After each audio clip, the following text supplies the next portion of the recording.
So it's 2023, you're thinking you should maybe get an M1 Mac Mini, or maybe wait for the M2 Mac Mini, or maybe the M2 Mac Mini is out now. So you're thinking maybe you should save a bit of money and get the M1 Mac Mini. So if you go for that route, I'm going to give you 5 reasons why that might be a really good idea and why you should really get the M1 Mac Mini in 2023. Okay, the first reason is the M1 Mac Mini is a awesome general purpose machine, a home PC, a general machine to do your day-to-day stuff. So like if you want to do online browsing, if you want to do office work, businesses, you want to run your accounting stuff on it, that thing is amazing. If you just want to do your emails, you want to do your shopping, for day-to-day work, it is amazing. It is cheap. It is actually cheaper than a lot of iPads nowadays, but obviously it's a desktop PC. It is small, but yeah, I would definitely recommend. It's an awesome all-round computer, so yeah, why not just grab one. Another reason number 2 is it's not a bad gaming machine. What? I know Macs and gamings are a controversial topic. They are not the best machines out there, but yeah, it's got quite a few games. It has a lot of games on Steam. It's got Apple Arcade, which is full of apparently 200 games, which I will have to look at. They're good. Yeah, they're fine. And you've got a lot of emulation software as well. You've got Nintendo Switch and PS3 and like all the legacy consoles, everything is available. Like emulation, it's great for that. It's powerful. And you've got cloud streaming as well. You've got GeForce now. You've got Boostroid. You've got Stadia for the next couple of weeks. Rest in peace, Stadia. Loved you. So you can also stream from your local console. So like if you have a PS5, PS4, an Xbox Series X, you can actually stream from them as well. So yeah, why not? It's a great gaming computer and it's cheap. Okay, third reason, which might be helpful for quite a few people, this thing is a great file server or a home server. So you can run a lot of file services on it. You can do your local backups of your computers on it.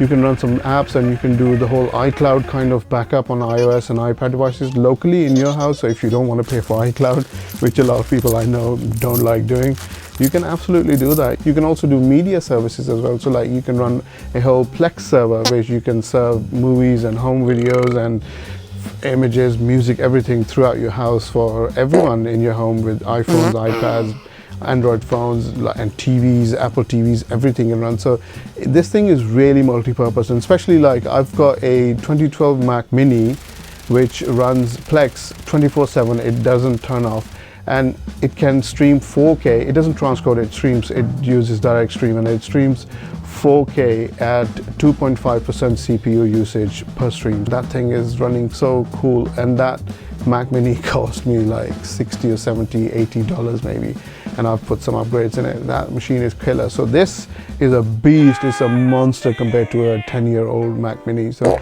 definitely I would recommend this as a home server or a media server. Okay, this machine is also great for people who are just converting to Macs, or they want to dip their toes in the waters and see they're Windows people and they want to see what the Mac OS situation is like. Also great as maybe a second computer, as a Mac for kids or people who want to learn programming. Kids, definitely, they can run VS Code on it. They can learn Python, web development, iOS development. This thing is amazing as a home computer, especially for kids. And it's so safe as well. You know, Mac OS is really good with viruses and all the spam and all that management. So yeah, definitely a great computer for kids and learning. Okay, if you are a graphic designer, a video editor, or you are a 3D artist, this small machine is pretty potent. It's pretty good.